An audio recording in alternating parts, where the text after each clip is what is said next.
സ്മൈലേ, കൊറേ ദിവസമായി ഞാൻ ക്ഷമിച്ച് നടക്കണേ. അനക്കെന്നെ അറിയാം, ഞാൻ എന്നോട് മുണ്ടിയിട്ട് കൊറേ ദിവസമായിക്കണേ. ഇജിന്നെ കുറിച്ചിട്ട് എന്താ ഇങ്ങനെ വാണ്ടാത്ത ഇങ്ങനെ പറഞ്ഞു നടക്കണേ? ഞാനല്ല വാവേ, ഇജന്നെയാണ്. ഇജല്ലാതെ വേറെ ആരും ഇത് പറയില്ല. അനക്ക് കൊറേ ദിവസമായി ഞാൻ ഓങ്ങി വെച്ചിട്ട്. വാവേ ഞാനല്ലടാ, അന്നാരോ പറഞ്ഞു മൂച്ചിമ്മ കേട്ടിയ. ആരും മൂച്ചിമ്മ കേട്ടിയതല്ല. ഒന്ന് മാറിക്കണം അവിടുന്ന്. പോത്തോളം പോന്ന രണ്ടാൾക്കാർ ഇത്ര വേലിപ്പുണ്ടല്ലോ നിങ്ങളൊക്കെ. പൊന്നാര ഭാവേ, അനക്ക് തെറ്റിദ്ധാരണ കുടുങ്ങിയതാണ്. ഞങ്ങൾ ഇതിനെ കുറിച്ച് വിശദമായ ഒരു അന്വേഷണം നടത്തി.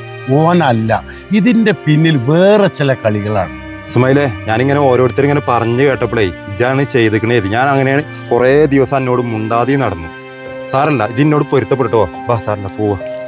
ബക്കർക്ക, അത് ചെയ്ത് ഇസ്മായിലെന്നെന്ന് നിങ്ങൾക്കും അറിയാം, എനിക്കും അറിയാം. പിന്നെ എന്തിനാ ഞങ്ങൾ ഓർക്കും മാറ്റിട്ട് നോണ അറിയണ? സൽമാനെ, ഈ പറഞ്ഞത് കാര്യമാണ്. ഞാൻ പറഞ്ഞത് നുണ തന്നെയാണ്.